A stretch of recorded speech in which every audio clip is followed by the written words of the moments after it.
अच्छा जी, बिस्मिल्लाहिर्रहमानिर्रहीम। हम कंप्रेशन मेंबर्स के बारे में डिटेल में बात कर चुके हैं पिछले लेक्चर में। कंप्रेशन मेंबर्स होते क्या हैं और उससे रिलेटेड जो भी थ्योरी थी हमने ये लास्ट लेक्चर जो था इससे पहले हमने डिस्कस किया था डिटेल में। आज हम जो है वो analysis and design related problem देखेंगे कंप्रेशन मेंबर्स के। तो स्टार्ट लूँगा मैं सबसे पहले।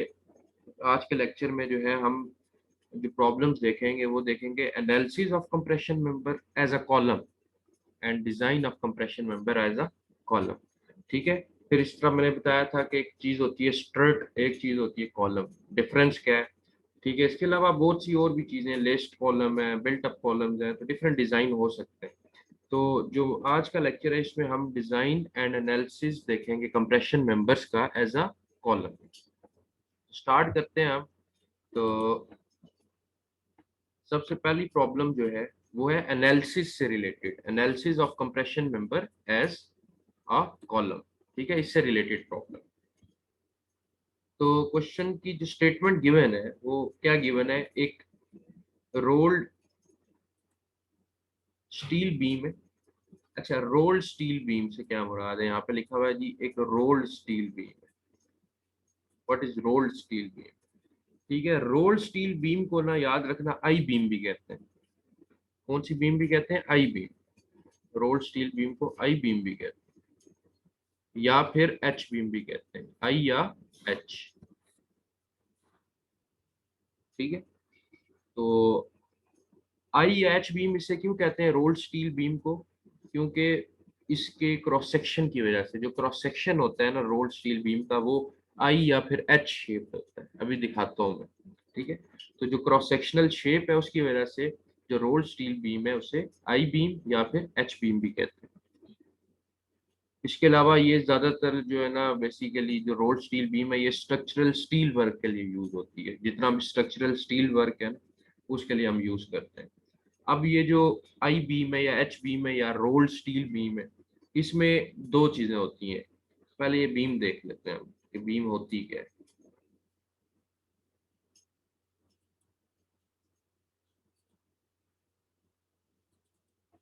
ये सामने नजर आ रही होगी सबको। ठीक है। ये बीम है आपकी रोल्ड स्टील बीम, या फिर इसे क्या कहते हैं? आई बीम या फिर H beam. I H beam क्यों कहते हैं मैंने अभी बताया कि इसका जो क्रॉस सेक्शन होता है, ये देखो शेप इसकी क्रॉस सेक्शन की क्या है? आई शेप है। ये आई शेप बनी हुई ये। ठीक है। तो इस वजह से इसको हम कहते हैं आई बीम या फिर एच बी। अगर इस साइड से देखो तो ये एच शेप है, इसका क्रॉस सेक्शन जो है वो एच शेप। तो इसके जो हॉरिजॉन्टल एलिमेंट्स है ना, ठीक है, जो हॉरिजॉन्टल एलिमेंट्स है, इन हॉरिजॉन्टल एलिमेंट्स को हम कहते हैं फ्लैंजेस। कौन कौन से हॉरिजॉन्टल एलिमेंट्स? ये देखो, ये एक हॉरिजॉन्टल एलिमेंट है ये वाला, और एक ये हॉरिजॉन्टल एलिमेंट। ठीक है, इनको हम क्या कहते हैं? फ्लैंजेस। FLANGES,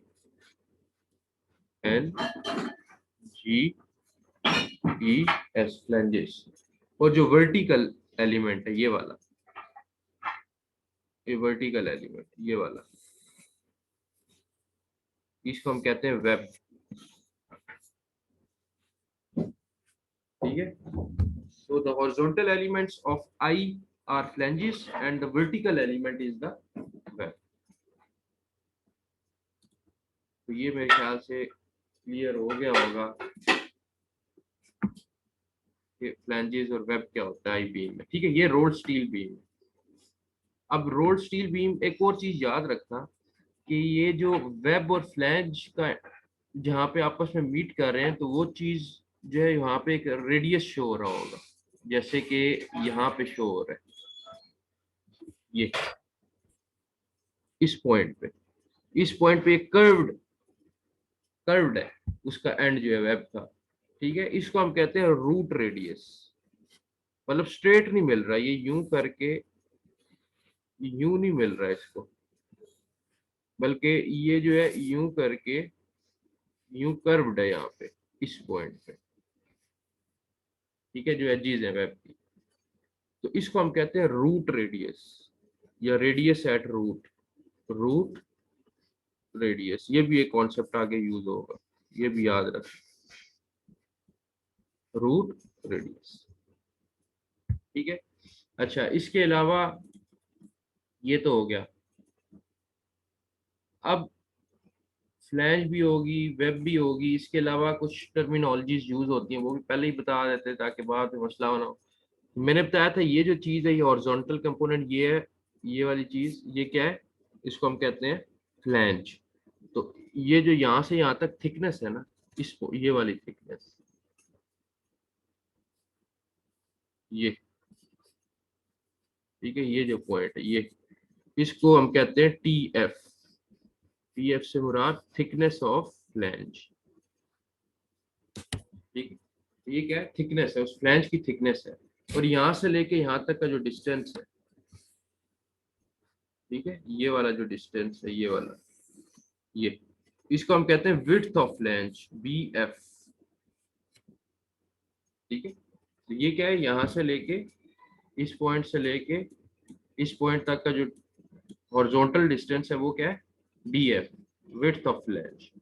और ये जो है, ये डिस्टेंस यहाँ से यहाँ तक, ये वाला, ये क्या है, T F, thickness of flange. ठीक है। इसके बाद वेब पे आ जाओ। इसी तरह वेब जो है, जैसे ये जो है यहाँ से यहाँ तक, ये पोर्शन, ये क्या है, thickness of web, T W. ठीक है, T, thickness, W for web. तो ये चीज क्या है, ये वेब की थिकनेस है। अच्छा, यहाँ से जो यहाँ तक डिस्टेंस है ना, इधर टॉप से यहाँ से लेके यहाँ तक का जो वर्टिकल डिस्टेंस है, ये वाला, ये एच, यानी टोटल डेप्थ, इसको कहते हैं टोटल डेप्थ ऑफ सेक्शन। ठीक है, एच क्या है, टोटल डेप्थ ऑफ सेक्शन। तो ये जो वर्टिकल डिस्टेंस है इस पॉइंट से लेके इस पॉइंट तक, ये क्या है, टोटल डेप्थ ऑफ सेक्शन। इसको हम रिप्रेजेंट करते हैं एच से। अच्छा, एक और आखिरी चीज रहेगी, डी, जो डेप्थ होती है डी वेब के केस में। ठीक है, वो क्या होगा, ये याद रखना, आगे न्यूमेरिकल्स में भी यूज होगी, कि जो डी है ना, डी पोर्शन वेब का, यहां से लेके यहां तक होता है, ये माइनस करना है आपने बीच में से, ये जो डिस्टेंस है ना वर्टिकली, ये वाला, ये है डी। ठीक है, आपने क्या किया, इसमें से ये रूट रेडियस माइनस कर दिया, ये, या ये टोटल कितना था, एच। अब जरा ध्यान करना, अब टोटल एच में से अगर मैं माइनस कर दूं, क्या माइनस कर दूं, ये एक पोर्शन और ये थिकनेस, ये वाली, यानी 2 टाइम्स थिकनेस ऑफ फ्लैंज, क्योंकि ये एक टी एफ ये वाली और एक टी एफ ये नीचे वाली। ठीक है, और इसके अलावा ये भी माइनस कर दिया पोर्शन ये वाला, और ये वाला पोर्शन भी माइनस कर दिया। अब यहाँ से यहाँ तक पूरा डिस्टेंस आ गया, अब मैंने ये रूट रेडियस भी माइनस करना है, ये वाला पोर्शन भी और नीचे से ये वाला पोर्शन भी। So minus 2 times R R, R R क्या है, रूट रेडियस।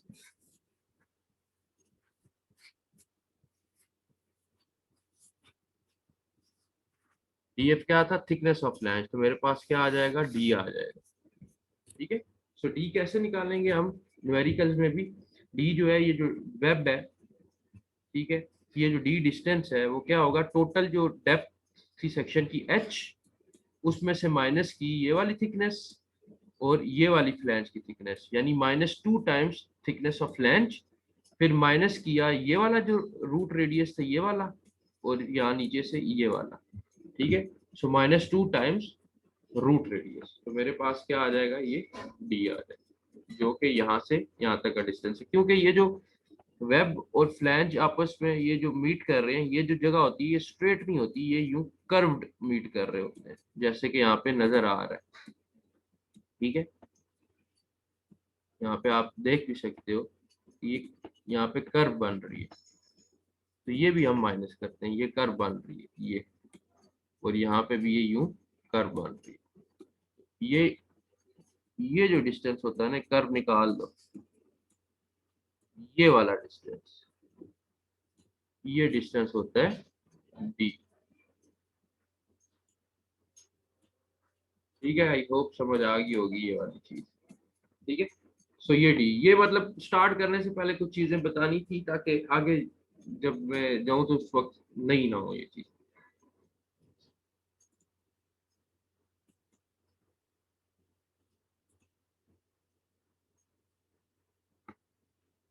वापिस आते हैं।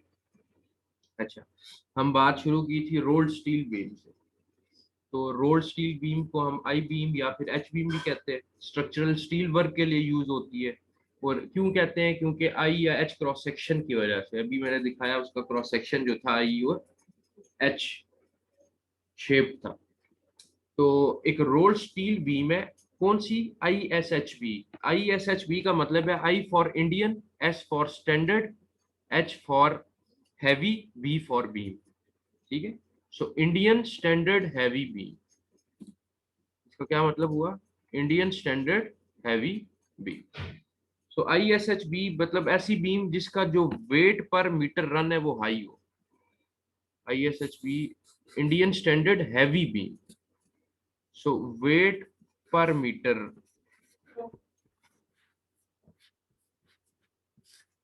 ये ऐसी बीम होती है जिसका वेट पर मीटर जो रन होता है वो हैवी होता है। तो इसका ये जो बीम गिवन है हमें, उसका वेट पर मीटर कितना गिवन है, 58.8 केजी पर मीटर। यानी कि पर मीटर कितना वेट है उसका, 58.8 केजी।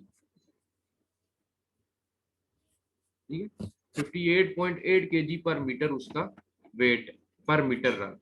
सो ये वेट इसलिए मेंशन किया है क्योंकि जब आप कोड में जाओगे ना, स्टील जो आपका टेबल है उसमें, जब मैं आपको दिखाऊंगा, उसमें आई एस एच बी जो है दो तरह के होंगे, 300। ये जो 300 है ना आई एस एच बी, ये 300 एच है, वो अभी बताया था ना एच क्या है, टोटल डेप्थ ऑफ सेक्शन, ये एच है। यानी डेप्थ ऑफ जो सेक्शन है वो 300, यूनिट क्या होगी, मिलीमीटर। एक स्टील टेबल गिवन है उसमें लिखा हुआ है चीज। सो आई एस एच बी में क्या है, आई एस एच बी क्या है, इंडियन स्टैंडर्ड हैवी बीम है। 300 मतलब उसकी जो टोटल डेप्थ है, टोटल डेप्थ मैंने अभी बताई थी, ये जो सेक्शन है लेट्स सपोज ये आई सेक्शन है, तो ये वाला, ये वाली टोटल डेप्थ, टॉप मोस्ट जो पार्ट था फ्लैंज का, उससे लेके जो बॉटम मोस्ट जो उसकी साइड है फ्लैंज में। सो एच जो है वो कितना है, 300 मिलीमीटर इस बीम का। सो उसका कितना, बेसिकली मैंने अभी बताया कि जो आई एस एच बी होता है, इंडियन स्टैंडर्ड हैवी बीम, वो ऐसी बीम होती है जिसका जो वेट होता है, अब देखो पर मीटर रन वो ज्यादा होता है, वो हैवी होता है। अब इसका वेट कितना है, 58.8, यानी पर मीटर जो वेट है वो है 58.8 केजी। हैवी लोडिंग के लिए हम आई एस एच बी यूज करते हैं, एच फॉर हैवी याद रखो। ठीक है, सो हैवी लोडिंग के लिए हम जो बीम यूज करते हैं वो यूज करते हैं आई एस एच बी। इसमें जो 300 है ये क्या है, this is the total depth of the section, ये 300। ठीक है, सो जो स्टील बीम का डिजाइन है ना, उसके लिए हम जनरली आई सेक्शन यूज करते हैं। तो स्टील बीम के डिजाइन के लिए हम कौन सा सेक्शन यूज करते हैं, आई सेक्शन, ये बात याद रखनी है। अच्छा, अब आते हैं हम वापस अपने क्वेश्चन की तरफ। क्वेश्चन क्या था कि एक रोल्ड स्टील बीम है, कौन सी स्टील बीम है, rolled I S H B 300। ठीक है, it is use as a column. ये जो रोल्ड स्टील बीम है ना, ये वाली, ये जो गिवन है, एट द रेट का आगे क्या मतलब है, ये एट द रेट ऑफ आगे वेट लिखा हुआ है, वेट पर मीटर रन। ठीक है, तो इसको जब ये भी एनालिसिस का प्रॉब्लम है, इसी तरह जब डिजाइन का प्रॉब्लम करोगे ना, तो आपने जो वेट सिलेक्ट करना होगा, सेक्शन सेक्शन सिलेक्ट करके इस तरह आगे लिखोगे कि ये मैंने सेक्शन सिलेक्ट किया है आई एस एच बी 300, या कोई भी आई एस एम बी है या आई एस एल बी है, 300 है या 450 है या 400 है, एट द रेट आगे, एट द रेट डाल के आगे उसका ये लिखोगे, वेट पर मीटर रन, कि कितना वेट है साथ। ठीक है, ये चीज लाजमी लिखनी है। तो ये आगे वेट लिखा हुआ है इसका, ये वेट इसलिए लिखा हुआ है कि आई एस एच बी 300 दो तरह की है। दो तरह की इस तरह की रोल स्टील बीम है। डिफरेंशिएट मतलब दोनों को डिफरेंशिएट किस बेस पे करेंगे, उनके वेट पर मीटर रन की वजह से। एक 58.8 केजी पर मीटर होगी, हो सकता है एक इससे थोड़ी सी ज्यादा या कम हो उसका वेट। तो हमने एक रोल स्टील बीम यूज करनी है ISHB 300, इस किस एज अ कॉलम यूज करनी है, उसको यूज करना है एज अ कॉलम, क्योंकि हम जो एनालिसिस कर रहे हैं, एनालाइज कर रहे हैं, वो compression member as a column कर रहे हैं। अच्छा, नेक्स्ट है column is pinned at both ends. जो कॉलम है वो पिंड है, पिंड एट बोथ एंड, पिंड या हिंज्ड। मैंने लास्ट लेक्चर में 3 तरह की स्पोर्ट्स पढ़ाई थी, ठीक है। तो यहाँ पे लिखा हुआ है कि कॉलम जो है वो क्या है, पिंड है, हिंज्ड है दोनों एंड्स पे। यानी ये कॉलम है तो दोनों एंड्स पे उसके हिंज लगी हुई है।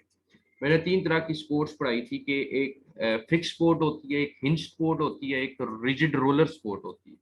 ठीक है, वो तीनों का मैंने थोड़ा सा डिटेल में बताया था कि फिक्स स्पोर्ट हो तो क्या होता है, रिजिड स्पोर्ट हो तो क्या होता है, और एक फ्री भी होता है ना, कि एक पोर्शन फ्री होता है। मैंने उनकी इफेक्टिव लेंथ पढ़ाई थी कि अगर दोनों स्पोर्ट्स जो हिंज्ड है तो उसकी इफेक्टिव लेंथ कैसे निकालनी है, अगर दोनों फिक्स्ड है तो कैसे निकालनी है। अब जो क्वेश्चन की स्टेटमेंट है उसमें लिखा हुआ है the column is pinned or hinged at both ends. ठीक है, क्वेश्चन की स्टेटमेंट है। तो अब determine the design compressive strength, हमने इस क्वेश्चन में क्या बताना है, डिजाइन कंप्रेसिव स्ट्रेंथ बतानी है। If the length of column is 5 metre, और जो कॉलम की लेंथ गिवन है, ये जो लेंथ गिवन है ये अनसपोर्टेड लेंथ गिवन है, ठीक है। तो ये जो लेंथ गिवन है या अनसपोर्टेड लेंथ जिसे कहते हैं, वो कितनी गिवन है, 5 मीटर।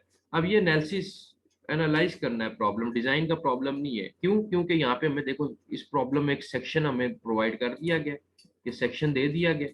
ठीक है, एनालिसिस की प्रॉब्लम में क्या होता था, सेक्शन क्वेश्चन में गिवन होता था और हमें कहा जाता था कि डिजाइन कंप्रेसिव स्ट्रेंथ निकालो, वही चीज है। सेक्शन हमें दे दिया गया है, ISHB 300 58.5 केजी पर मीटर उसका वेट पर मीटर रन, और हमें कहा गया है कि डिजाइन कंप्रेसिव स्ट्रेंथ निकालो, क्योंकि हम कंप्रेसिव स्ट्रेंथ निकाल रहे हैं इसमें। तो ये इसमें सेक्शन भी दे दिया गया और डिजाइन कंप्रेसिव स्ट्रेंथ पूछी गई। ये एनालिसिस का प्रॉब्लम है। डिजाइन का प्रॉब्लम कैसे हो सकता था कि हमें स्ट्रेंथ दे दी जाती, ये स्ट्रेंथ हमें बता दी जाती और हमें कहा जाता कि ये वाला कोई सुटेबल सेक्शन सिलेक्ट करो, जैसे कि ये सेक्शन यहाँ पे दिया हुआ है। डिजाइन के प्रॉब्लम में हमें डिजाइन स्ट्रेंथ दे दी जाती और कहा जाता कि कोई सुटेबल सेक्शन सिलेक्ट करो। लेकिन ये क्योंकि यहाँ पे हमें सेक्शन दे दिया गया और हमसे डिजाइन कंप्रेसिव स्ट्रेंथ का पूछा गया, तो ये जो है वो एनालाइज करना है हमने, एनालिसिस रिलेटेड प्रॉब्लम है कंप्रेशन मेंबर का। तो हम कर रहे हैं, कंप्रेसिव स्ट्रेंथ निकाल रहे हैं, ठीक है। अब आते हैं हम अपने डेटा की तरफ। तो अब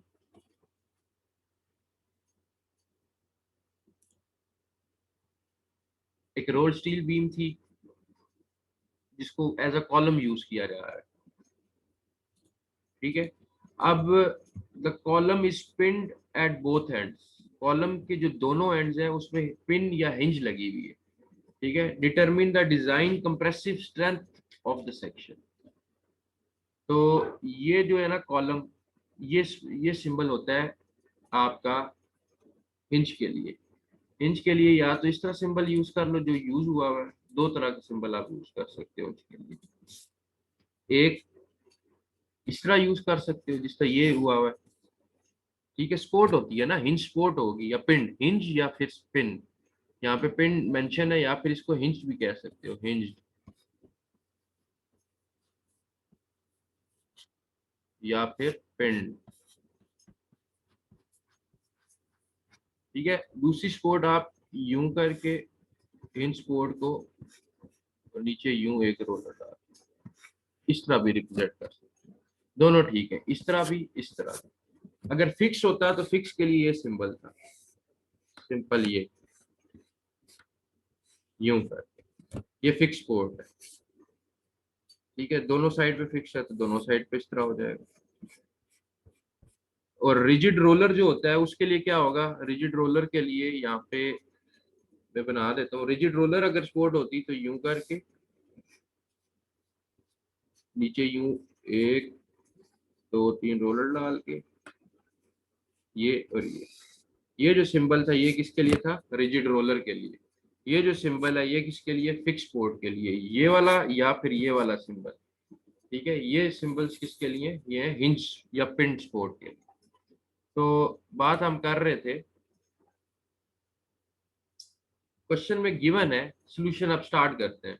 क्वेश्चन में गिवन है जो लेंथ है वो कितनी है, 5 मीटर, ठीक है। अभी क्वेश्चन में ऊपर ये मेंशन्ड है कि लेंथ जो कॉलम की है वो कितनी है, 5 मीटर,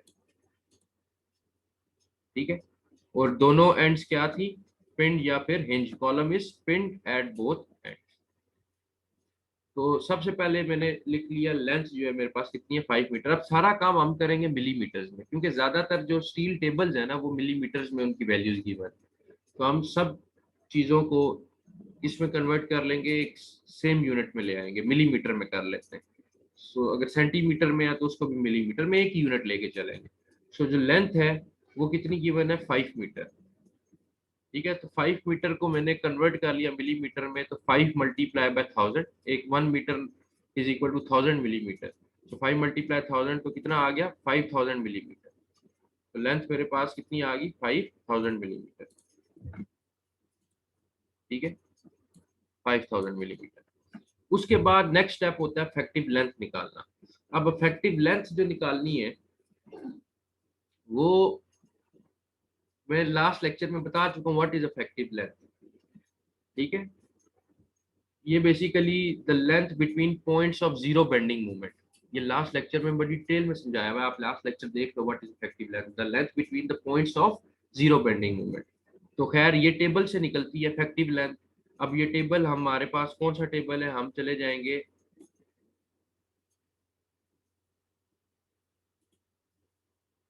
ये ISO 800/2007 पेज नंबर 45, ठीक है। ये देखो पेज नंबर 45 इस टेबल में आ गया। अब ये टेबल बना हुआ है, बाउंड्री कंडीशंस, उसकी रिप्रेजेंटेशन और इफेक्टिव लेंथ। यहाँ से हमने इफेक्टिव लेंथ देखनी है, किसके लिए देखनी है, जब दोनों एंड्स क्या हो, हिंज्ड हो।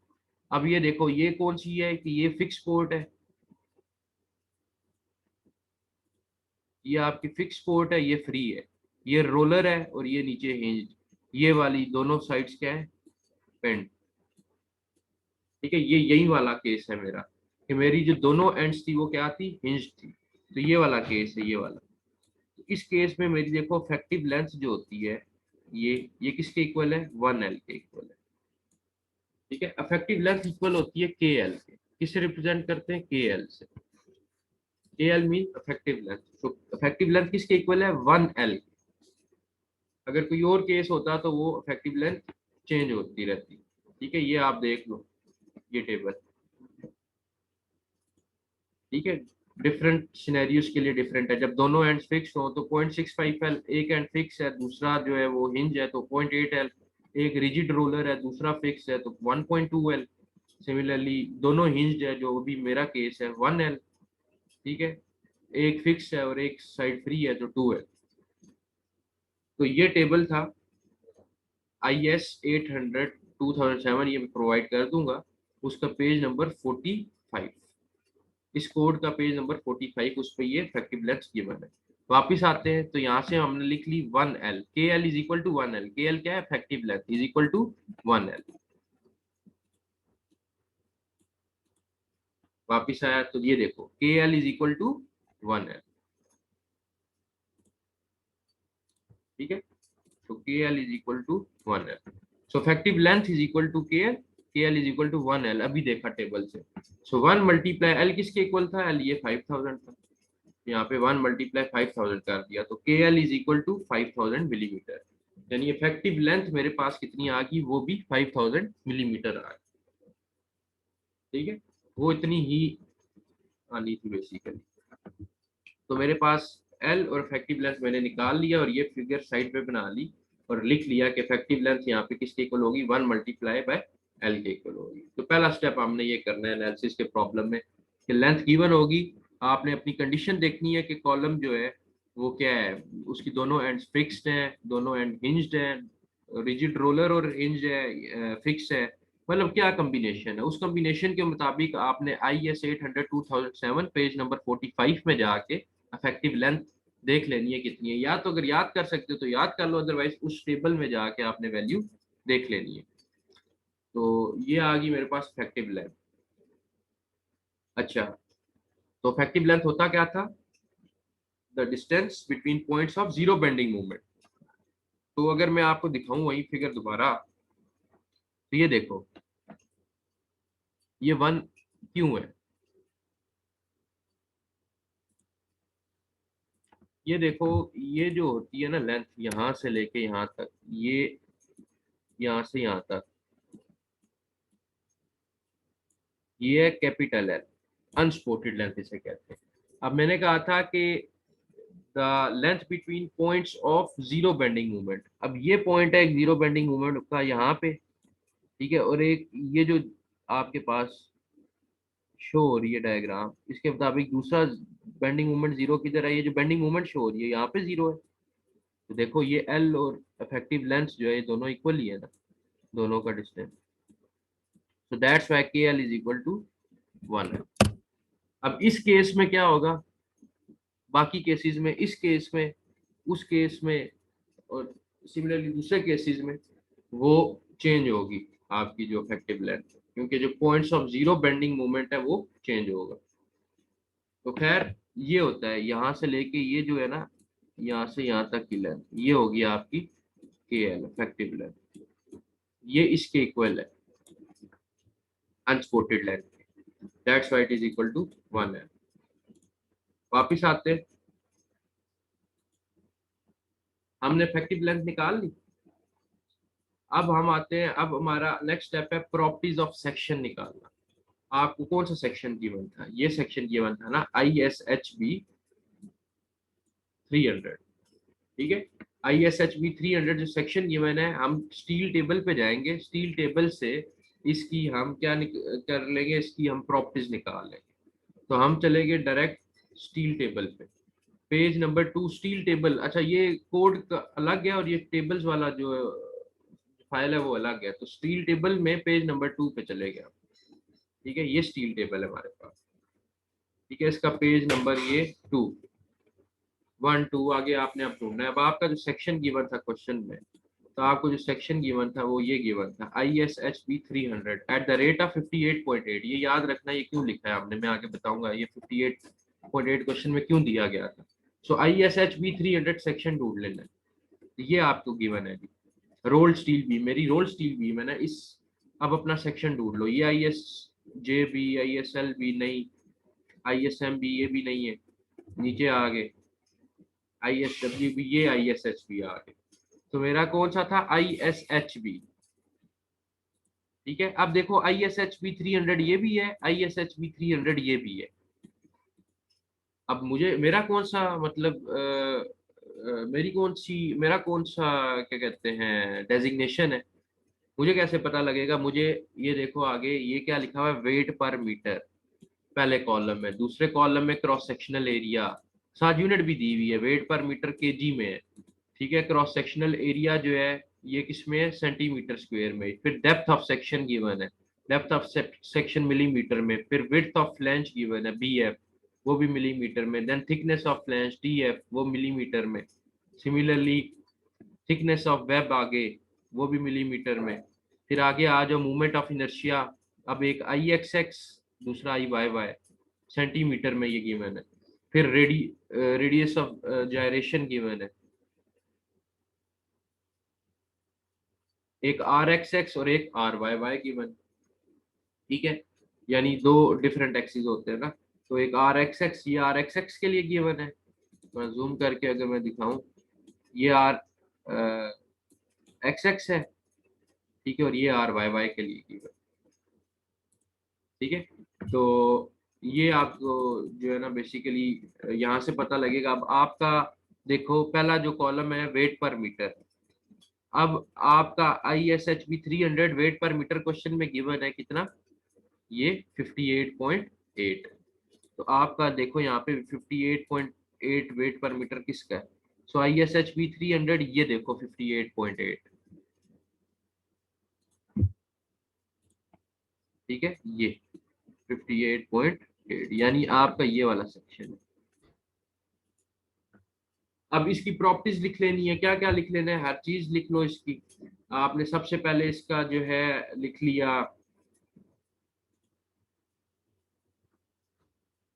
आप ये देखो ऊपर wait per metre, sectional area लिख लो, डेप्थ ऑफ सेक्शन लिख लो। डेप्थ ऑफ सेक्शन देखो जो डेजिग्नेशन होती है आगे जो लिखा होता है वही डेप्थ ऑफ सेक्शन, आगे देखो 300 लिखा हुआ है ना ये, तो इसकी डेप्थ ऑफ सेक्शन देखो वो भी क्या है 300।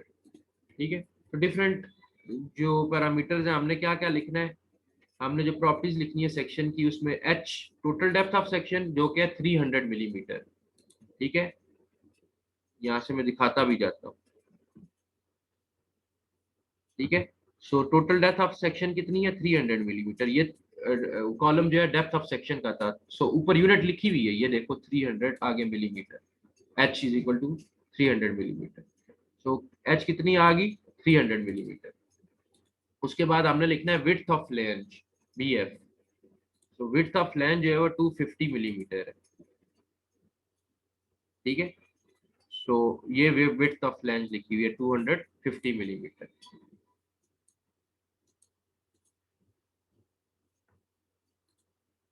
ठीक है, सो विड्थ ऑफ फ्लैंज कितनी आ गई 250 मिलीमीटर।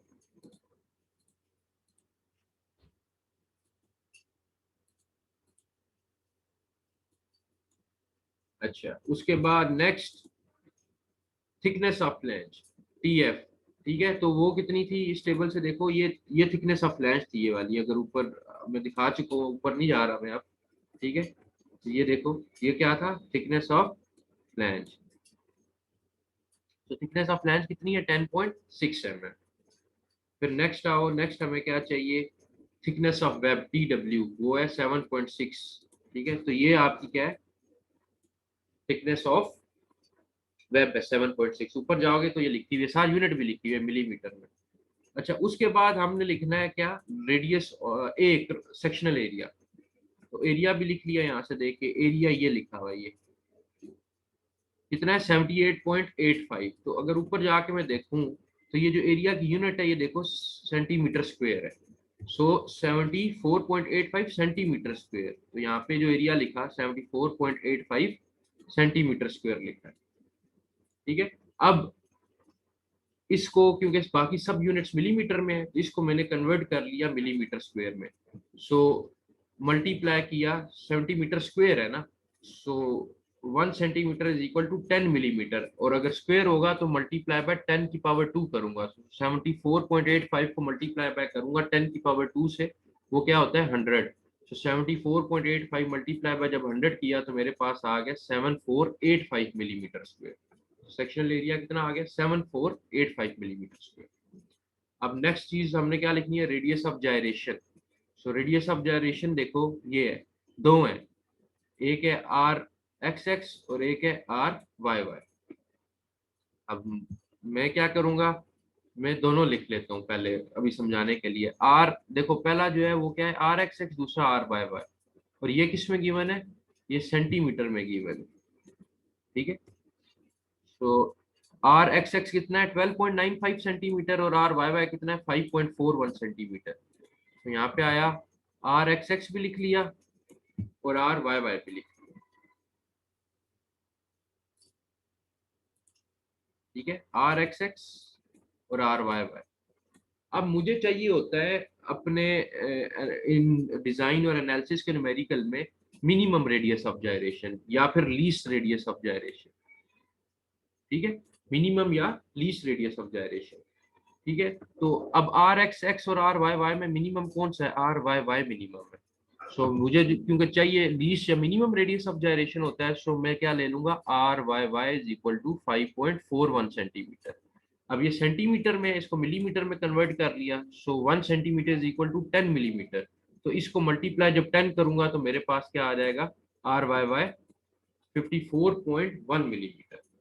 ठीक है, क्योंकि रेडियस ऑफ जो जायरेशन होता है हम लेते हैं अबाउट माइनर एक्सिस। ठीक है, सो ये मेरा जो लीस्ट रेडियस ऑफ जायरेशन है ये कौन सा है, this is the radius of gyration about minor axis, क्योंकि जो बकलिंग होती है ना वो अबाउट माइनर एक्सिस होती है। ठीक है, मेजर एक्सिस नहीं होती। तो दैट्स वाई हमने इनमें से मिनिमम वैल्यू लेनी होती है रेडियस ऑफ जायरेशन की। सो आर एक्स एक्स और आर वाई वाई में से मिनिमम क्या है 5.41 सेंटीमीटर। सो मैंने ये ले लिया are Y Y. So are Y Y मेरा कितना आ गया मिलीमीटर में 54.1। इसको हमने इग्नोर कर देना क्योंकि हमें रेडियस ऑफ जायरेशन चाहिए होता है अबाउट माइनर एक्सिस।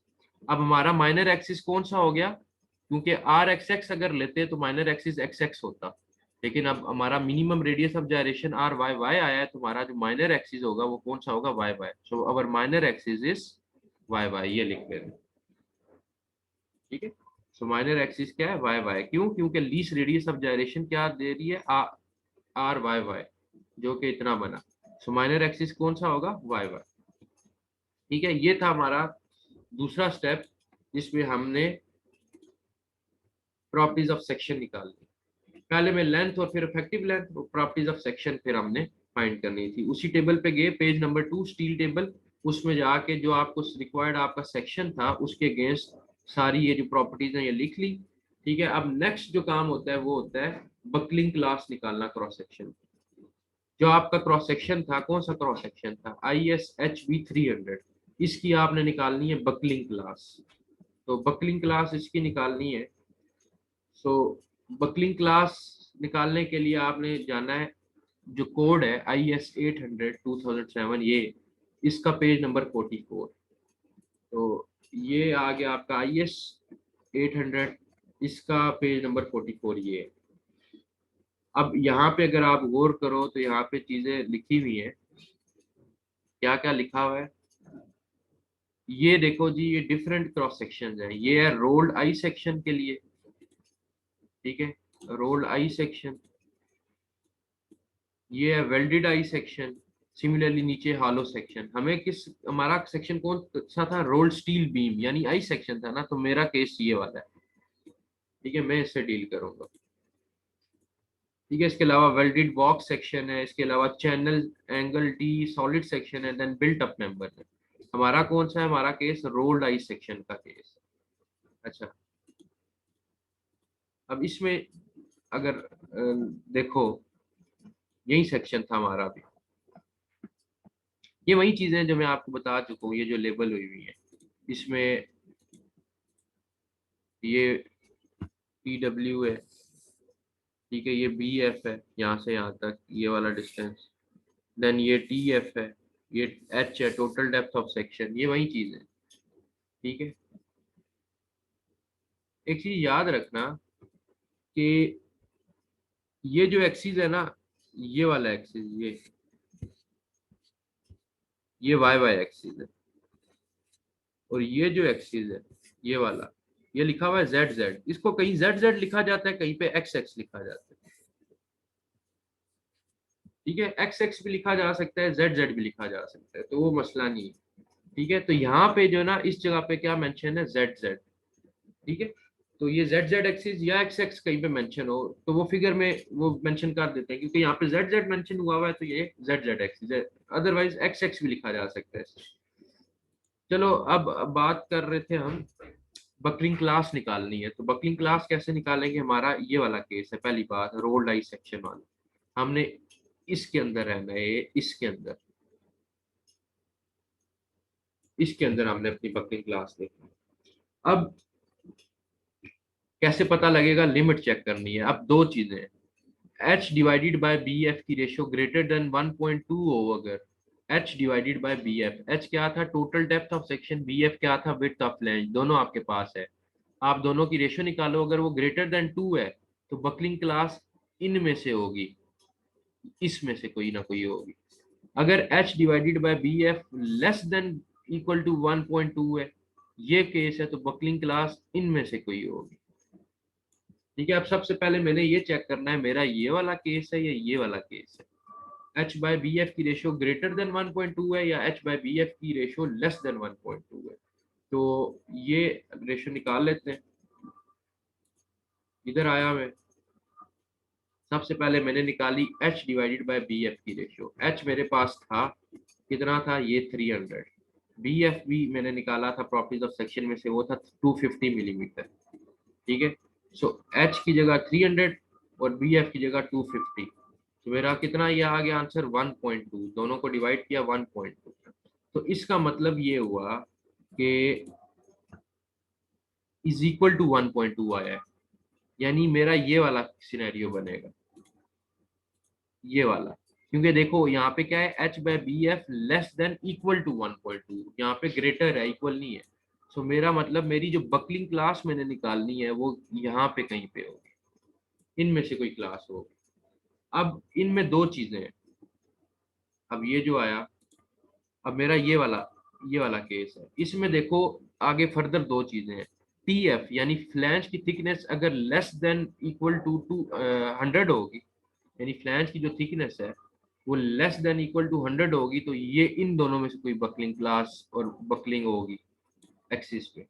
अगर टी एफ ग्रेटर देन 100 होगा, ये वाला सिनेरियो होगा, तो इन दोनों में से कोई क्लास रहेगी। अब हमने ये चेक करना है हमारी जो टी एफ की वैल्यू है, ये तो हमें पता लग गया कि इनमें से कोई क्लास है, इस वाले बॉक्स में से। अब ये देखना है कि टी एफ जो है वो लेस देन इक्वल टू 100 है या फिर ग्रेटर देन 100 है। अगर लेस देन इक्वल टू 100 आई तो जो बकलिंग क्लास है वो बी या सी में से कोई होगी, और बकलिंग जो एक्सिस है वो जेड जेड या वाई वाई होगा। अगर टी एफ ग्रेटर देन 100 आया, इसका मतलब बकलिंग क्लास डी होगी, और बकलिंग जो एक्सिस है इन दोनों में से कोई हो सकता है। अब ये चेक कर लेते हैं। अब यहाँ पे वापस आया, अब टी एफ की वैल्यू मेरी क्या थी, टी एफ जो था थिकनेस ऑफ फ्लैंज, वो थी 10.6 mm। ठीक है, ये जो थिकनेस ऑफ फ्लैंज है वो कितना है, 10.6 mm। सो 10.6 mm।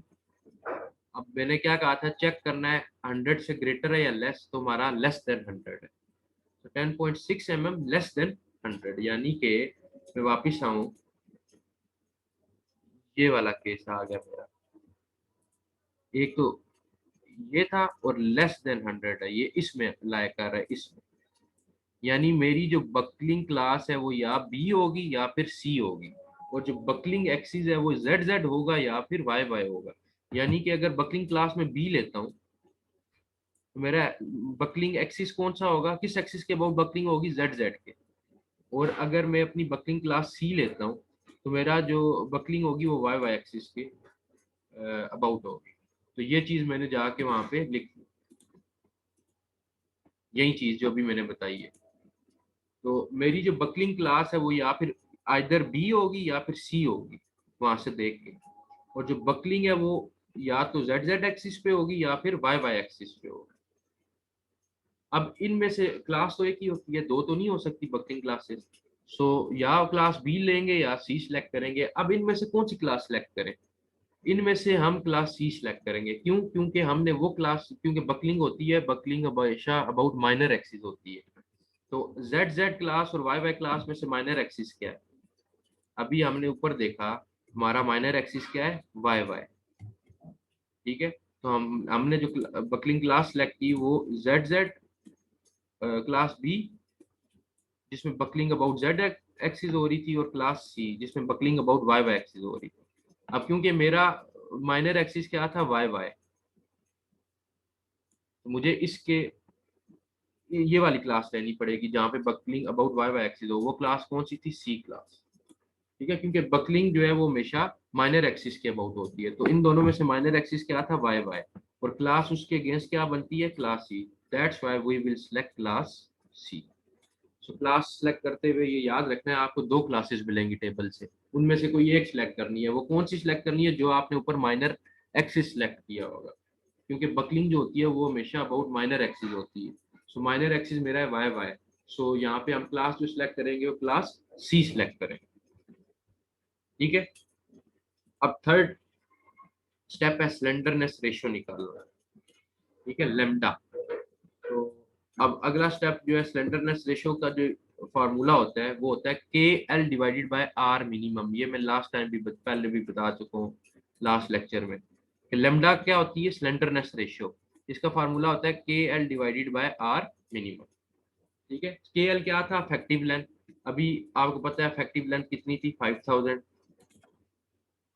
ठीक है, इफेक्टिव लेंथ ऊपर निकाली थी ना 5000। और आर मिनिमम क्या है, R minimum is minimum radius of gyration, जो आपने लीस्ट रेडियस ऑफ जायरेशन निकाला था। ठीक है, ये जो आर वाई वाई है ये आर मिनिमम, क्योंकि आर एक्स एक्स और आर वाई वाई में से आपने मिनिमम लिया था ना। सो दिस इज लीस्ट और मिनिमम रेडियस ऑफ जायरेशन। वो कितना था, ये 54.1 मिलीमीटर, मिलीमीटर वाली वैल्यू लूंगा। क्योंकि सब यूनिट सेम रह के चल रही है। सो आर मिनिमम क्या है, ये R Y Y minimum radius of gyration. एक तो आपने ये लेना है 54.1, ठीक है, ये आर वाई वाई। और सेकंड ये के एल था, 5000 मिलीमीटर आपने ऊपर निकाला। तो नीचे आपने आके स्लेंडरनेस रेशियो के फॉर्मूला में के एल की जगह 5000 मिलीमीटर और आर मिनिमम की जगह 54.1 मिलीमीटर, सेम यूनिट्स रखनी है ना, ऊपर मिलीमीटर रखते हैं तो नीचे भी मिलीमीटर रखना होगा, ठीक है। तो ये आर मिनिमम बेसिकली ये वो आर वाई वाई है, क्योंकि R Y Y is the minimum radius of gyration, ठीक है। इनको डिवाइड किया क्योंकि मिलीमीटर मिलीमीटर आपस में कैंसिल आउट हो गए, तो ये लेमडा की वैल्यू कितनी आई 92.42। अच्छा, ये जो लेमडा है ना, लेमडा इसकी वैल्यू 180 से कम होनी चाहिए, ये कोड कहता है, ठीक है। लेमडा जो है it should not be greater than 180। में एक दफा दिखा भी देता हूँ। तो कंप्रेसिव मेंबर्स होते हैं ना, 22 पेज नंबर 22 आईएस कोड, ये देखो जी।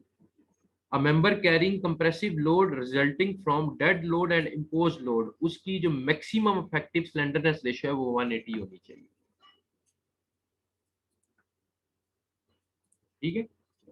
ये पॉइंट पहला कंप्रेसिव मेंबर्स के लिए, कंप्रेसिव लोड्स के लिए कितनी होनी चाहिए 180, ठीक है। तो ये लेमडा की वैल्यू मैक्सिमम 180 होनी चाहिए। तो अभी जो आपने लेमडा की वैल्यू निकाली वो कितनी निकाली 92.42, ठीक है, 92.42 जो कि 180 से लेस है यानी ओके, ठीक है। लेमडा की वैल्यू कितनी आई 92.42 विच इज लेस देन 180, ठीक है। तो ये 180 से कम होनी चाहिए। जब आप डिजाइन करते हो ना, अगर ये 180 से एक्सीड कर जाए ना स्लेंडरनेस रेशियो, आप वो आपने जो सेक्शन सिलेक्ट किया होता है आप दोबारा जाके फिर वो सेक्शन सिलेक्ट करते हैं, ठीक है, और दोबारा ये पीछे से प्रोसीजर रिपीट करते हैं। तो आपकी जो लेमडा की वैल्यू है हमारे केस में कितनी आई 92.42, it should be less than 180। Slenderness ratio निकाल ली, ठीक है। तो स्लेंडरनेस रेशियो जो है, अब ये देखो, ये वही चीज मैंने लिख दी है, maximum limit of lambda for a member carrying compressive load is 180। ये यहां से देख के ये वाली बात, ठीक है, पेज नंबर 22। सो 180 जो है मैक्सिमम होनी चाहिए, ठीक है। पेज 20 आई एस 800 इसका पेज 20 है। स्लेंडरनेस रेशियो निकाल ली। स्लेंडरनेस रेशियो ये जो लेमडा ये निकालने का मकसद क्या हुआ, ये लेमडा हमें मदद करेगा कंप्रेसिव स्ट्रेस निकालने के लिए, डिजाइन कंप्रेसिव स्ट्रेस। अगला स्टेप है डिजाइन कंप्रेसिव स्ट्रेस निकालना, ठीक है, एफसीडी। डिजाइन कंप्रेसिव स्ट्रेस क्यों निकाल रहे हैं, हमने निकालनी है डिजाइन कंप्रेसिव स्ट्रेंथ। उसमें उसके फॉर्मूला में हमें चाहिए होता है design compressive stress. Design compressive stress जो है वो किस तरह निकलेगी, डिजाइन कंप्रेसिव स्ट्रेस आप जो है चले जाओ IS page number 40 and above, मतलब 40 पेज पे ये जो कोड है 800 ये वाला कोड, इसके पेज नंबर 40 पे और इससे अबव वहां पे ये टेबल है एफसीडी का, वहां से आपकी डिजाइन कंप्रेसिव ये टेबल्स आ गए। अब ये देखो, ये ऊपर लिखा हुआ है डिजाइन कंप्रेसिव स्ट्रेस एफसीडी, ये ऊपर मेंशन है, ठीक है, design compressive stress in mega pascal. अच्छा, मेगा पास्कल जो है वो न्यूटन पर मिलीमीटर स्क्वायर के भी इक्वल होता है, ये मैं बात पहले भी बता चुका हूँ। 1 mega pascal is equal to, कहीं पे मेगा पास्कल लिखा हो या न्यूटन पर मिलीमीटर स्क्वायर लिखा हो वो बात एक ही है। 1 mega pascal is equal to 1 newton per millimetre square, ठीक है। वो जब आप मेगा को खत्म करो 10 की पावर 6 लिखो और मीटर को मिलीमीटर में कन्वर्ट करो, तो वो मेगा वाला 10 की पावर 6 और नीचे जो मीटर स्क्वायर से मिलीमीटर स्क्वायर में गए वो 10 की पावर 6 कैंसिल आउट हो जाएंगे और 1 मेगा पास्कल जो है वो 1 न्यूटन पर मिलीमीटर स्क्वायर के इक्वल आए, ठीक है। सो बाद में ये कह रहा था कि जो डिजाइन कंप्रेसिव स्ट्रेस है एफसीडी वो निकलेगी इस टेबल में से। इसमें देखो ये टेबल है क्लास ए के लिए, बकलिंग क्लास ए। नीचे आओ, ये टेबल है बकलिंग क्लास बी के लिए, ठीक है, नीचे आओगे ये टेबल है बकलिंग क्लास सी के लिए, और फिर नीचे आओगे ये टेबल है बकलिंग क्लास डी के लिए। अब मेरी जो बकलिंग क्लास थी उस हिसाब से मैंने टेबल देखना है। सो मेरी जो बकलिंग क्लास थी वो थी क्लास सी, क्लास सी आई थी ना बकलिंग क्लास। तो मैंने जो अपना ये टेबल देखना है वो देखना है लुक इनटू टेबल 9, मतलब सी क्लास के लिए मैंने टेबल देखना है बिकॉज क्लास इज सी। अब अगर उस टेबल पे मैं वापस जाऊं, इस टेबल पे अगर आप गौर करो, यहाँ पे इस साइड पे क्या है, क्योंकि क्लास सी देखना है मैंने, मैं क्लास सी वाले टेबल पे चला जाता हूँ, ये टेबल है। इस जगह पे क्या है, के एल बाय आर यानी लेमडा, ये क्या है, ये लेमडा है। ठीक है, और ये क्या है इस जगह, ये है यील्ड स्ट्रेस एफ वाई, ये क्या है, ये जो गिवन है ये एफ वाई गिवन है ये, और ये क्या है, ये K L by R lambda given है। लेमडा आपके पास है, एफ वाई आपके पास नहीं गिवन। याद रखना अगर आपके क्वेश्चन में यील्ड स्ट्रेस गिवन ना हो तो आपने क्या करना है, 250 लेनी है, 250 मेगा पास्कल लेनी है। मैंने बताया नहीं था कि steel grade 4 Fe410, steel grade होता है ना, बेसिकली ये एफ वाई और एफ यू आप याद करो टेंशन मेंबर्स में और पीछे निकाला करते थे। आपको स्टील या ग्रेड दे दिया जाता था, लेट्स सपोज Fe410 ग्रेड दे दिया गया, उसके अगेंस्ट आप टेबल से एफ वाई और एफ यू निकालते थे। सो जो ये आपको याद होनी चाहिए कि जो स्टील ग्रेड Fe410 है उसकी जो यील्ड स्ट्रेस होती है वो होती है 250 मेगा पास्कल, और उसकी जो अल्टीमेट स्ट्रेस होती है वो होती है 410 मेगा पास्कल। ठीक है, तो आपको अगर स्टील ग्रेड नहीं गिवन तो आपने 250 लेना है, यानी आपने कंसीडर करना है आपका जो स्टील ग्रेड है वो Fe410 है, आपने उसकी यील्ड स्ट्रेस जो लेनी है वो 250 लेनी है। अदरवाइज क्वेश्चन में गिवन होगी एफ वाई और एफ यू की वैल्यू, अगर नहीं गिवन तो 250 लेनी है, बार बार मैं बता रहा हूँ।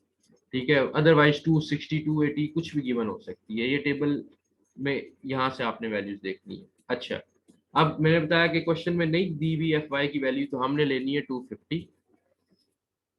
अच्छा, अब लेमडा के किस लेमडा के अगेंस्ट मैंने यहाँ पे ये एफ सी डी निकालना था। अच्छा, ये लेट्स सपोज मेरी अगर लेमडा की वैल्यू होती 30 और एफ वाई होता 250, तो मेरी ये जो वैल्यू होती ना ये 211, ये किसकी वैल्यू होती, डिजाइन कंप्रेसिव स्ट्रेस। अब क्योंकि मेरी वैल्यू पॉइंट्स में है, इस टेबल में अवेलेबल नहीं है, तो मुझे यहाँ पे इंटरपोलेशन करनी पड़ेगी। मतलब मेरी लेमडा की वैल्यू आई थी, अगर एक दफा मैं यहाँ से दिखा दूं, मेरी लेमडा की वैल्यू कितनी आई थी, 92.42, ये। ठीक है, अगर मैं इधर वापस आऊं, यहाँ पे मेरी जो लेमडा थी वो थी 92.4। ठीक है, 92.42 पे मुझे, और लेमडा की 90 यानी ये K L by R lambda ही होता है, और एफ वाई मैंने कितना लेना है, 250 लेना है, 250 मेगा पास्कल या फिर न्यूटन पर मिलीमीटर स्क्वायर। अब मैंने इस 250 और लेमडा 92.42 पे एफ सी डी की वैल्यू निकालनी है। अब इस टेबल में कहीं पे 92.42 नजर आ रहा है नहीं, तो अब होगा क्या कि 92 से कम वैल्यू पे पहले मैं चेक कर लूंगा। 92 से कम वाली वैल्यू है 90 और ये है 250। सो 90, जब लेमडा 90 हो और एफ वाई 250 हो,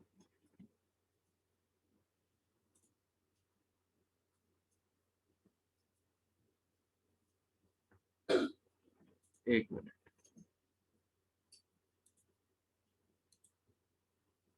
यानी जब लेमडा 90 था और एफ वाई 250 था,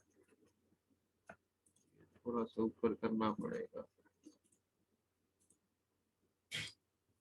ठीक है, एफ वाई 250 था, लेमडा 90 था, उस वक्त वैल्यू कितनी थी, उस वक्त वैल्यू थी ये 121। सिमिलरली 92 से अब जो वैल्यू होगी वो भी मुझे चाहिए होगी, इंटरपोलेशन करनी है ना, 90 और 100 के दरमियान आता है ना 92.2, सो हम 100 पे भी वैल्यू देख लेंगे। 100 पे अगेंस्ट 250 कितनी वैल्यू है? 107। यानी 90 पे 121 है और 100 लेमडा की वैल्यू है तो 107 है। मुझे लेमडा की कौन सी वैल्यू पे एफ सी डी चाहिए, यानी डिजाइन कंप्रेसिव स्ट्रेस मुझे 92.2 पे चाहिए। तो मैं एक टेबल बना लूंगा यहाँ पे,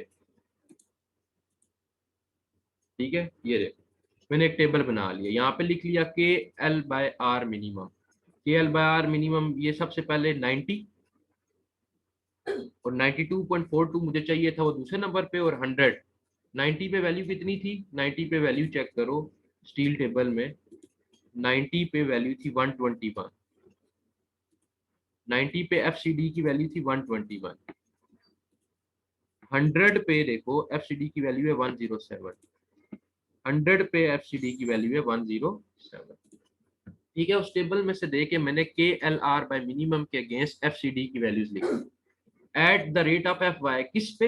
एफ वाई की वैल्यू जब कितनी थी 250, उसके अगेंस्ट लिखी है ना, क्योंकि ये जो मैंने टेबल देखा था ये 250 वाला देखा था ना, 260 या 240 वाला तो नहीं देखा था, 250 वाला देखा था, इसलिए एट द रेट ऑफ 250। तो एफ सी डी तो मैं निकाल रहा हूँ, डिजाइन कंप्रेसिव स्ट्रेस। सो 90 पे हमें वैल्यू गिवन थी टेबल में, स्टील टेबल में 121। 100 पे मैं वैल्यू गिवन थी स्टील टेबल में 107। 92.42 मेरी लेमडा की वैल्यू है, उस पे मैंने निकाल ली।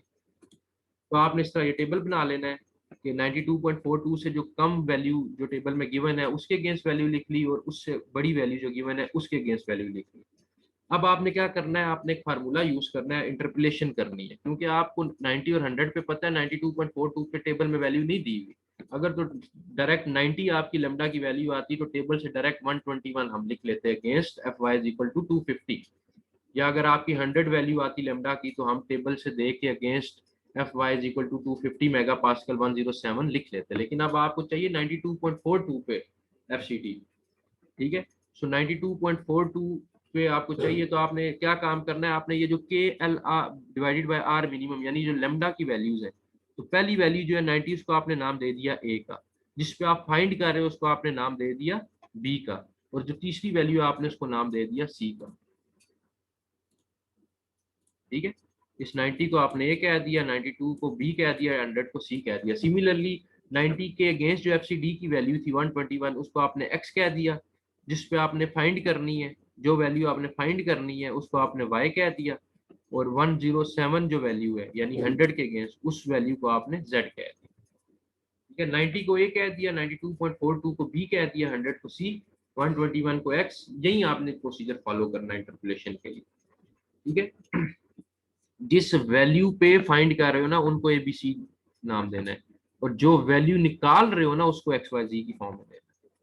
तो अब आपने फार्मूला जो यूज करना है, ये वाला फार्मूला आपको पता होना चाहिए, y is equal to x minus b minus a into x minus g divide by c minus a. अब y is equal to, y क्या है बेसिकली, ये y ये वैल्यू है ना, ये y ये था ना, ये क्वेश्चन मार्क जो है, और वो किसके इक्वल था? एफ सी डी के इक्वल था, ठीक है। सो x क्या था? x ये 121 था, तो x की जगह 121 आ गया, माइनस b क्या था? ये 92.42, b की जगह 92.42 आ गया, माइनस a की जगह 90 आ गया, x की जगह 121 आ गया, z की जगह 107 आ गया, ठीक है। यहाँ 107 आएगा, ये 101 गलती से लिखा गया, ठीक है। इसकी करेक्शन करनी है यहाँ पे, ये 107 होगा, ठीक है, ये 107, ठीक है। वैल्यूज आपने सिंपल पुट की, ऊपर से y की वैल्यू आ जाएगी आपके पास, ठीक है। ये आपके पास y की वैल्यू आ गई 117 पॉइंट, इसको जब सॉल्व करोगे 117.612 ये वैल्यू आपके y बेसिकली ये आ गया आपके पास, और ये क्या था? This this is design compressive stress at yield stress is equal to 250 megapascal. So ये एफसीडी आपके पास आ गई अगेंस्ट लेमडा 92.42, ठीक है। तो ये आपके पास एफसीडी आ गई 117.612, आपने यही निकालना था design compressive stress against lambda is equal to 92.42 जो कि ये आया था, ठीक है। तो आपके पास ये जो वैल्यू आई है, अगर इसके आप यूनिट देखो तो ऊपर यूनिट लिखी हुई है, ये वैल्यू आई है मेगा पास्कल में। ठीक है, ये मेगा पास्कल में है ये, या फिर इसको आप लिख लो न्यूटन पर मिलीमीटर स्क्वायर। ठीक है, सो ये एफसीडी की जो वैल्यू आई है ये मेगा पास्कल या न्यूटन पर मिलीमीटर स्क्वायर। ठीक है, तो ये न्यूटन पर मिलीमीटर स्क्वायर या फिर मेगा पास्कल, एफसीडी आपके पास आ गया। अब लास्ट स्टेप होता है डिजाइन कंप्रेसिव स्ट्रेंथ निकालना, पीडी। यही चीज तो पूछी गई थी कि पीडी बताओ, डिजाइन कंप्रेसिव स्ट्रेंथ। तो डिजाइन कंप्रेसिव स्ट्रेंथ का फार्मूला होता है A E effective area multiply by FCD. FCD क्या है? डिजाइन कंप्रेसिव स्ट्रेस, जो भी आपने निकाला है ऊपर। तो अभी आपने एफसीडी की वैल्यू निकाली है 117.61, और ए ई क्या था? वो सेक्शनल एरिया इफेक्टिव जो आपने ऊपर प्रॉपर्टीज ऑफ सेक्शन में निकाला था। ये आपका एफसीडी हो गया जो यहाँ पे है, ये एफसीडी। ठीक है, ये एफसीडी 117.6.2, ये एफसीडी अभी आपने निकाला है। और ए ई आपका क्या है? जो आपने सेक्शनल एरिया ऊपर निकाला था, ये आपका ए ई है, सेक्शनल एरिया जो इफेक्टिव एरिया है, ये वाला।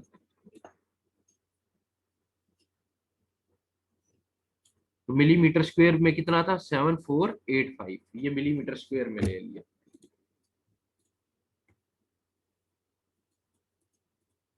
ठीक है, तो ये आपके पास आ गया मिलीमीटर स्क्वायर में 7485। ठीक है, और एफ सी डी कितना है? 117.6.2। सो पी डी किसके इक्वल था? A E multiply by F C D. तो ए ई क्या था? 7485 मल्टीप्लाई एफ सी डी कितना है? 117.612। इनको आपस में मल्टीप्लाई किया तो आंसर आपके पास न्यूटन में आएगा। क्यों? क्योंकि ये मिलीमीटर स्क्वायर था और ये न्यूटन पर मिलीमीटर स्क्वायर था। तो मिलीमीटर स्क्वायर और ये मिलीमीटर स्क्वायर कैंसिल आउट हो गए, तो आंसर न्यूटन में आएगा। तो आपको आंसर चाहिए होता है किलो न्यूटन में, तो आपने डिवाइडेड बाय 1000 कर देना। इसी को डिवाइडेड बाय जब 1000 करोगे तो आपके पास वो आंसर किस में आ जाएगा? किलो न्यूटन में। तो किलो न्यूटन में जो आपके पास डिजाइन कंप्रेसिव स्ट्रेंथ है वो कितनी आई? 880.325। यही चीज आपने निकाल ली। सो डिजाइन कंप्रेसिव स्ट्रेंथ जो है आपने निकाल ली कितनी? 880.325। बेसिकली कर क्या रहे हो? अगर मैं इसको थोड़ा सा समझाऊं, हमने निकालनी थी डिजाइन कंप्रेसिव स्ट्रेंथ। सो डिजाइन कंप्रेसिव स्ट्रेंथ का फार्मूला होता है A multiply F C D. अब आपको दो चीजें चाहिए, एफ सी डी और ए ई। अब एफ सी डी कैसे निकालोगे? एफ सी डी आप निकालोगे इस तरह, design compressive stress. F C D के लिए आपको क्या चाहिए होता है? लेमडा चाहिए होता है। तो एफ सी डी के लिए आपने सबसे पहले लेमडा निकाल लेना, स्लेंडरनेस रेशियो। स्लेंडरनेस रेशियो क्या है? Lambda is equal to K L divided by R minimum. ठीक है, उसके अलावा ये जो आपने बाकी चीजें निकाल ली हैं, ये क्या कहते हैं, ये भी आपको बतानी होती है। बकलिंग क्लास क्या है? जो आप सेक्शन ले रहे हो उसकी बकलिंग क्लास क्या है? मैं माइनर एक्सिस कौन सा है उसका। ठीक है, क्योंकि ये जो आर मिनिमम होता है, ये आर मिनिमम आपको कैसे पता चलेगा? जब आपको बकलिंग क्लास का पता चलेगा, माइनर एक्सिस का पता चलेगा। ठीक है, तो ये बाकी काम हम ये कर रहे हैं। प्रॉपर्टीज ऑफ सेक्शन क्यों लिख रहे हैं? आगे फॉर्मूला जो आप यूज कर रहे हो उनमें यूज होंगे। तो ये आप अगर इसको याद रखो लास्ट स्टेप से, कि डिजाइन कंप्रेसिव स्ट्रेंथ के लिए डिजाइन कंप्रेसिव स्ट्रेस और इफेक्टिव एरिया चाहिए होता है। डिजाइन कंप्रेसिव स्ट्रेस के लिए स्लेंडरनेस रेशियो चाहिए होती है। स्लेंडरनेस रेशियो के लिए लीस्ट रेडियस ऑफ जायरेशन चाहिए होता है। और लीस्ट रेडियस ऑफ जायरेशन के लिए बकलिंग क्लास का और माइनर एक्सिस का पता होना लाजमी है। और बकलिंग क्लास जो है वो क्या नाम है उसके लिए, जो जो स्टेप्स हैं, फिर प्रॉपर्टीज ऑफ सेक्शन क्यों जरूरी है, ये सारी चीजें करके आपने जो है ना, आपको याद रहेगा कि एनालिसिस का प्रॉब्लम कैसे करना है। तो ये पहला प्रॉब्लम था। दूसरा प्रॉब्लम सेम इसी तरह है। अब उसमें मैं डिटेल में नहीं जाऊंगा, तेजी तेजी में बताऊंगा, यही स्टेप्स हैं सारे। ठीक है, उसमें हम सेम यही प्रॉब्लम है, सिर्फ सेक्शन थोड़ा सा चेंज है। अब प्रॉब्लम नंबर 2 में है कि design determine the design axial load on column. ठीक है, सेक्शन, अब कॉलम सेक्शन कौन सा है? ISMB। अब ISMB से बनता है Indian standard medium beam. ISHB से क्या बनता था? Indian standard heavy beam. सो इंडियन स्टैंडर्ड मीडियम बीम जो होती है वो ISMB है। अच्छा, इस तरह एक होती है ISLB, उससे बनता है इंडियन स्टैंडर्ड लोअर बीम। एक होता है ISWB, उससे बनता है Indian standard wide flange beam. ठीक है, तो जो ISLB होता है इंडियन स्टैंडर्ड लोअर बीम, वो ज्यादातर हम रूफ ट्रसेस के लिए यूज करते हैं।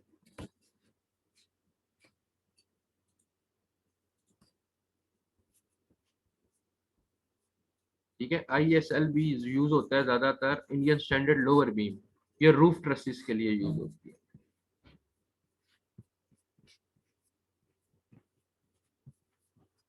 ठीक है, ये जो ISMB है, Indian standard medium wait beam, ये फ्लोर बीम्स में ज्यादा यूज होती है।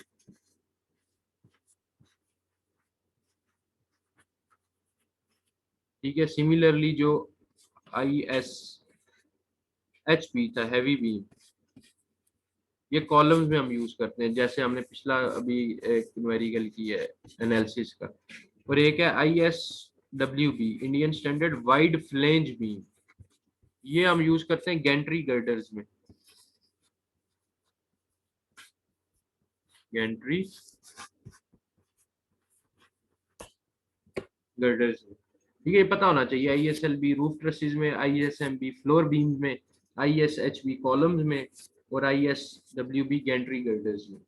सो गैंट्री गर्डर्स बेसिकली ये लिटरली अनसपोर्टेड बीम्स हैं, जो कि हैवी लोड को एक जगह से दूसरी जगह कंस्ट्रक्शन साइट पे कैरी करने के लिए यूज होती है। ठीक है, they are literally unsupported beams to carry the heavy loads from place to place at construction sites. तो ये तो खैर हम आगे चले गए। अब इसमें हमने डिजाइन एक्सियल लोड और कॉलम बताना है। अब देखो यहाँ पे भी उसने लोड पूछा हुआ है, इसका मतलब ये भी एनालिसिस का प्रॉब्लम है। अगर उसने लोड दिया होता और सेक्शन पूछा होता तो ये डिजाइन का प्रॉब्लम होता। अब इसमें इसने जो है लोड पूछा हुआ है और सेक्शन भी दिया हुआ है, सेक्शन ऑलरेडी दे दिया है, तो ये एनालिसिस का प्रॉब्लम है। वही सेम प्रॉब्लम है। अब इसमें क्या है कि जो सेक्शन है वो ISMB 350 है, and column is pinned eight both ends. वही चीज इसमें भी, कॉलम क्या है, हिंज है, जिसका पिछले प्रॉब्लम में था। और लेंथ कितनी है, 3 मीटर। एक लेंथ चेंज हो गई है और सेक्शन चेंज हो गया। ठीक है, बाकी वही उसी तरीके से हमने सॉल्व करना है इसे भी। तेजी तेजी में देखते हैं इसे। लेंथ 3 मीटर गिवन है, सो 3000 मिलीमीटर हो जाएगी मिलीमीटर में। इफेक्टिव लेंथ उसी तरीके से पेज नंबर 45। ठीक है, एक दफा दोबारा दिखा देता हूँ जल्दी जल्दी। ये तो बोथ एंड पिंड है या हिंज्ड है, तो उसके लिए इफेक्टिव लेंथ कितनी है, 1L। ठीक है, इफेक्टिव लेंथ जो है वो 1L लिखी हुई है, ये 1 है इस स्पेसिफिक केस के लिए। इफेक्टिव लेंथ कितनी आ गई, 1 है। सो इफेक्टिव लेंथ 1 मल्टीप्लाई एल कितना, 3000, तो 3000 मिलीमीटर इफेक्टिव लेंथ आ गई। सेकंड स्टेप क्या होता है, प्रॉपर्टीज ऑफ सेक्शन निकालना। तो वहीं पेज नंबर 2 में चले जाओ, स्टील टेबल ये। तो इसमें आपने आपका जो सेक्शन था वो था ISMB 350। सो ISMB 350 के अगेंस्ट यहाँ से टेबल से वैल्यू देख ली। तो यहाँ पे हम ढूंढते हैं जी ISMB किधर है, ये है जी ISMB। सो ISMB 350 ये है, ये ISMB 350। ठीक है, इसके अगेंस्ट इसकी सारी जो प्रॉपर्टीज हैं वो यहाँ से दे के लिख ली। ठीक है, ये ऊपर लिखा हुआ है ना, weight per metre, sectional area, depth of section, width of flange, thickness of flange, thickness of web, radius of gyration, यहाँ से ये लिख लिया, ये लिख लिया। ठीक है, तो यहाँ से इसी टेबल से देख के मैंने ISMB 350 की प्रॉपर्टीज क्या है लिख ली सारी। तो ये वो लिखी हुई है कि टोटल डेप्थ कितनी, 350 मिलीमीटर, क्योंकि ISMB 350 है तो टोटल डेप्थ भी तो 350 होगी। BF width of flange 140, thickness of flange 14.2, thickness of web 8.1, sectional area वहां पे सेंटीमीटर स्क्वायर में गिवन था, उसको कन्वर्ट किया मिलीमीटर स्क्वायर में आ गया। रेडियस ऑफ जायरेशन जो है दो दो थे ना, RXX और RYY, इनमें से मिनिमम कौन सा है, ये वाला RYY। सो RYY कितना था, 2.84 सेंटीमीटर, उसको मिलीमीटर में कन्वर्ट कर लिया, वो हो गया 28.4 millimetre. So this is the least और मिनिमम रेडियस ऑफ जायरेशन। सो ये लीस्ट रेडियस ऑफ जायरेशन क्यों लेते हैं, क्योंकि हम अबाउट माइनर एक्सिस लेते हैं radius of gyration, about minor axis. तो अब हमारा जो रेडियस ऑफ जायरेशन आया वो कितना आया, ये मिनिमम आया आर वाई वाई। सो मेरा जो माइनर एक्सिस है वो क्या है, वाई वाई, क्योंकि ऊपर जो है हमने देखना है ना माइनर एक्सिस कौन सा है। तो इन दोनों में से मिनिमम वैल्यू क्या दे रहा है, आर वाई वाई दे रहा है। इसका मतलब जो रेडियस ऑफ जायरेशन मिनिमम है वो है R Y Y. So obviously हम अबाउट माइनर एक्सिस लेते हैं जो रेडियस ऑफ जायरेशन होता है। तो हमारा जो माइनर एक्सिस है वो क्या आ गया, ये वाई वाई आ गया। अगर आर एक्स एक्स स्मॉलर होता तो माइनर एक्सिस हमारा एक्स एक्स आ जाता। खैर ये चीज मैं पहले डिटेल में एक्सप्लेन कर चुका हूँ। फिर आगे नेक्स्ट चलते हैं बकलिंग क्लास के लिए, वही पेज नंबर 44। ये आपने यहाँ पे, क्योंकि हमारा यहाँ पे भी जो है ना रोल्ड आई सेक्शन है, ठीक है, इस केस में भी हमारा क्या है, रोल्ड आई सेक्शन है।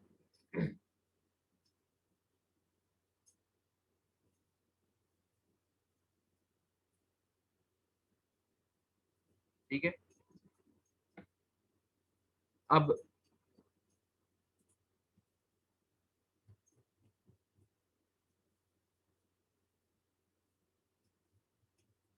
बकलिंग क्लास में वही चीजें दो, आपने B H by B F check करना है, ग्रेटर देन 1.2 है या लेस देन 1.2 है। अगर ग्रेटर देन 1.2 है तो इनमें से कोई होगा, लेस देन 1 इक्वल टू 1.2 है तो इनमें से होगा।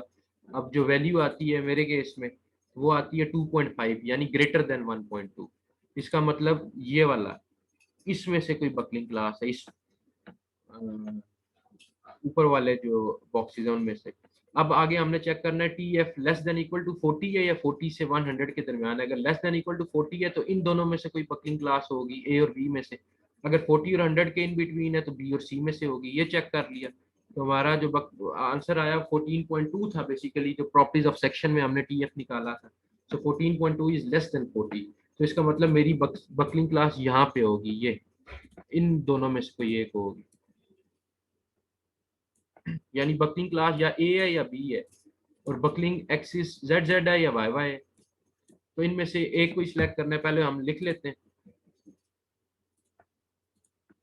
मेरी जो बकलिंग क्लास है वो आइदर ए या बी होगी, और बकलिंग या जेड जेड या वाई वाई एक्सिस पे होगी। अब क्योंकि मेरा बकलिंग हमेशा माइनर एक्सिस के अबाउट होती है, ये चीज याद रखनी है, मेरा माइनर एक्सिस वाई वाई था।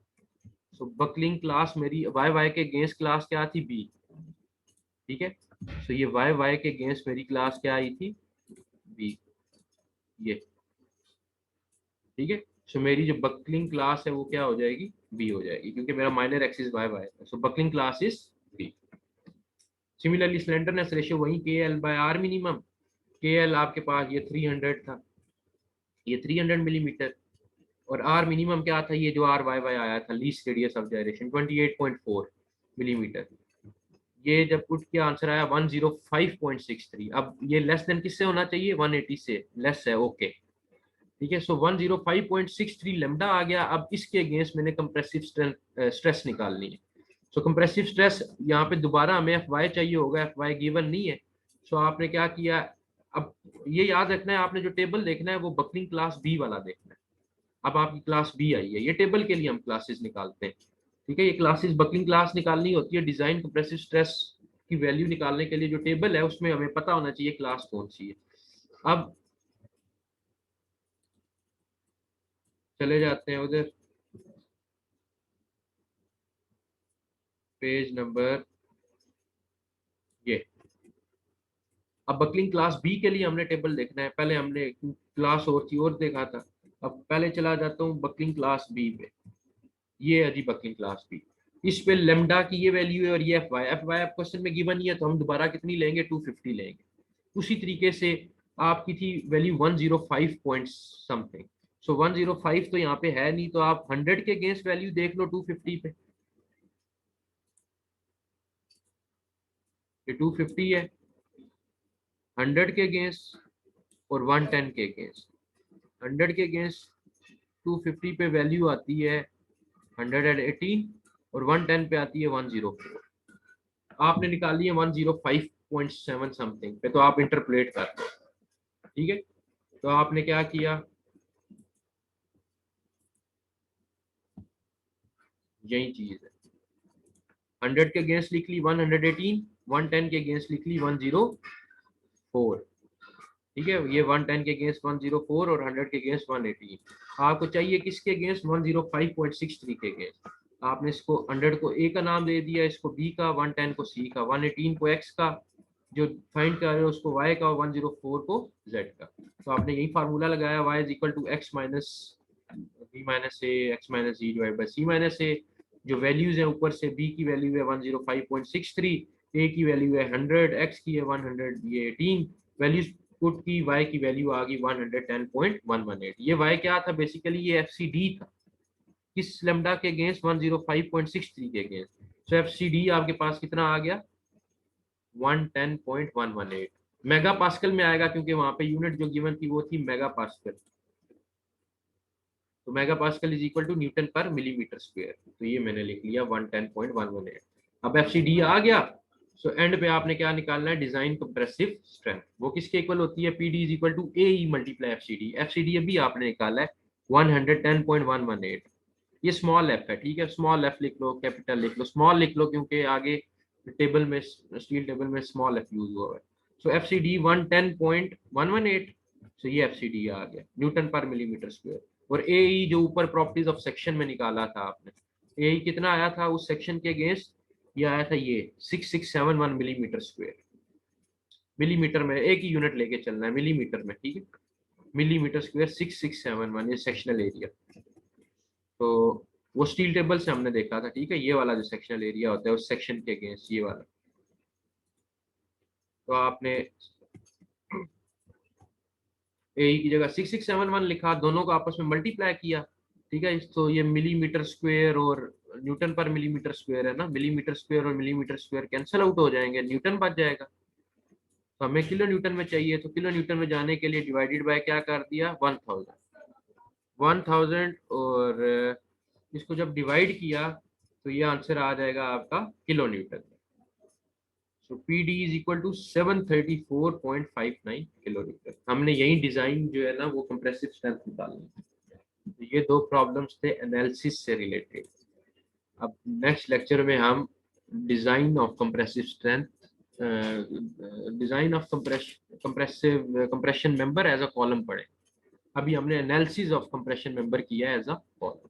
तो नेक्स्ट लेक्चर में हमने डिजाइन से रिलेटेड प्रॉब्लम देखना है। डिजाइन और ये सेम ही है एनालिसिस, लेकिन सिर्फ डिजाइन में एक स्टेप एक्स्ट्रा हमें करना पड़ता है। और डिजाइन में हमने सेक्शन सेलेक्ट करना है, इसमें हमें सेक्शन गिवन था। हमने डिजाइन कंप्रेसिव स्ट्रेंथ निकालनी थी, उसमें हमें लोड गिवन होगा, हमने सेक्शन सेलेक्ट करना होगा, ठीक है।